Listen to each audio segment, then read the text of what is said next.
was one of the stars of an iconic 1970s cop show. Back in the day, it did not get much bigger than Starsky and Hutch. Hey, this is one quick car. Yeah, it's fast. There's a lot of fast cars. No, not fast. Quick, there's a difference. I mean, with that tuned suspension, that trick motor, and the 4.5s in the rear end... Starsky. It's red. Give me those. Paul Michael Glaser rose to fame as Starsky, becoming one of the biggest names in Hollywood. An accomplished actor, director, writer, and author. He has a new book for young and teenage readers, very much a family book, too. It's called Crystalia and the Source of Light. It's getting great reviews, and we are very happy to have Paul Michael Glaser with us in studio this morning. Thank you. And I didn't know you were Newton native, which makes me love you even more. Oh, because I was a big Starsky and Hutch fan as a kid. Thank you. Yeah, I was born in Brookline, raised in Newton. When you see that stuff, the old clips, first of all, do you ever tire of people asking you about, you know, the show or the car, the sweater? No, you know, I what I can remember of it. Let me tell you, Maura sent something on Twitter. We told people you're going to be on today. She said, I haven't seen a man wear a belted cardigan and look cool since. I don't think it can ever be done again. Oh, isn't that nice? Isn't that nice? You only wore that in like 3 episodes, but everybody... Only wore it in 3 episodes, yeah, the pilot and a couple of other episodes. I actually went to the audition wearing that sweater. Did you really? And they said, you're in, we like it. I wanted the sweater. I also want to talk to you a little bit about, and we saw it in those shots there, you directed a lot of movies, and one of the movies, another guy, VB here, and I love, is Running Man. Oh, it's a great movie that you made with Arnold Schwarzenegger. When you look back on that experience, was that, because you had some interesting characters in that movie, because Jesse Ventura was in it as well, and Mick Fleetwood, if I'm not mistaken? Yeah, James Brown, yeah, it was Richard Dawson. It was an interesting collection. Nice progression of your career from actor into director. You got a couple things going on that brings you back home. First, you're helping the Jewish Community Center of the North Shore celebrate its 100th birthday. What types of things are going to be going on there? Well, we're doing a reading. I'm going to be reading the book to kids and families at 1:30 on Sunday, and that'll be terrific. They're having a big dinner on Saturday night. To commemorate the 100th anniversary, and they're keeping me busy. Yeah, that's good. Now, as for the book, tell us what the book is about and where you got the inspiration to write it. Well, I was trying to find a way to share what I've learned over the past 25 years in my life. And I realized that I wanted to write a book to the child in all of us. So I decided to write a children's book, but also aim it towards the whole family. It's a story of a 13-year-old girl, it's told in her voice, and her 9-year-old brother, whom she can't stand since he was born and took her place. And it's their last holiday with their mom because she's dying, and it's the last holiday in the house because the bank is kicking them out, and the girl's angry and bitter and doesn't believe in anything. The boy believes in the need to believe. And they find themselves on a magical journey in an underground medieval kingdom where everything and everybody are made of minerals and crystals in search of the source of light.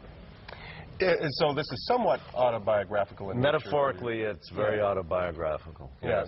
Now, you've already made your mark, obviously, with everything that you've done. What was it about wanting to tell this story that you said, because you've really had you've opened your life up to a lot of people in a lot of ways. What made you want to say, you know what, I'm going to put this in this form so that I can really reach out to people? Well, you know, it's all dressed up in the tradition of Alice in Wonderland and Wizard of Oz.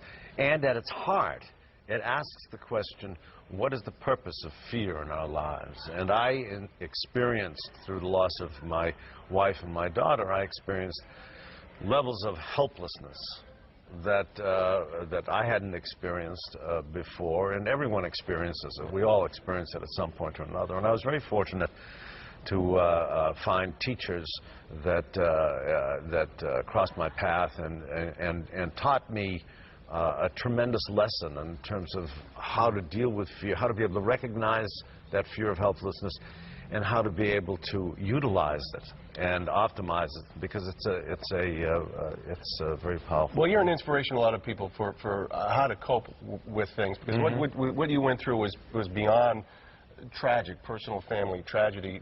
Your wife, Elizabeth Glazer, was giving birth, had a blood transfusion that was tainted with AIDS. Yes. And ultimately that claimed her life, and your daughter got that as your wife was breastfeeding, so it was transferred to her. And we knew nothing about any of that at the time. Right. And so that led to the foundation of the Elizabeth Glazer Pediatric AIDS Foundation, which you were obviously instrumental in putting out there. But you've helped so many lives and so many people through tragedy. And it's easier said than done, because a lot of people go through that and they don't know how to react, but they look to you and you provide that inspiration to show people how you can turn things around. Well, I was very fortunate. I was extremely fortunate to have the teachers and learn what I've learned. And I feel like there's so much fear in the world today. And I thought, I really want to share this because it's very, very important, very useful. And, you know, a lot of the times we experience fear and we don't call it fear. You know, if I had a nickel for every time I said to somebody, they say, I'm sorry. I said, what are you, they're angry. I said, what are you scared of? I'm not scared, I'm angry. Right. But it's underneath it is that the anger's masking the fear. That's right. Yeah. That's right. And so, you know, and the wonderful thing about children and the child in all of us is that we've all experienced that, and we suppress it as we get older. We become adults, and we don't want to call it fear. Right. You know, we want to have control. We want to be able to keep it in its place. However, the reality is that child inside us still feels it, still hears it, and still causes us to make certain adjustments to create the illusion of control. And the important thing to understand is that fears in the human life, it's a condition, it's a given. We all have it, because none of us have any effect over our mortality. Right.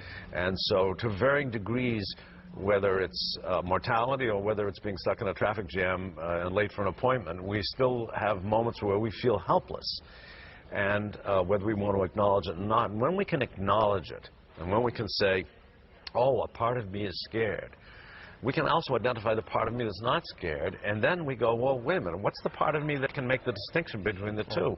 And that is our consciousness, our awareness. And from that place, we can choose which one you want to... We can choose, and we can say to ourselves, good for you for being courageous.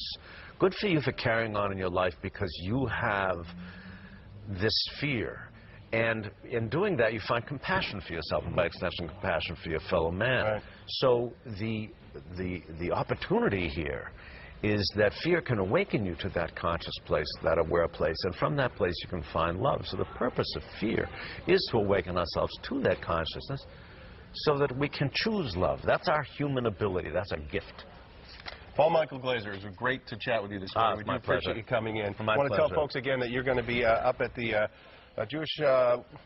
what is the event there again? I'm sorry. JCC, right. You're going to be there on Sunday at 1:30. That's at 4 Community Road in Marblehead. jccns.org for more information on that. And the book as well, Kristalla and the Source of Light, is... do you have a website on that? We have a website. It's www.pmglazerscristallia.com. And it's a great book for the entire family, so... pick it up, read it as a family, and have a nice experience as a group there. Thank you. Thank you very much. Great to meet you, sir. We do appreciate it. Thank you. I like the tie. Thank you so much, sir. We're going to take a break. We'll be right back. It's all yours, man. Goes with the sweater.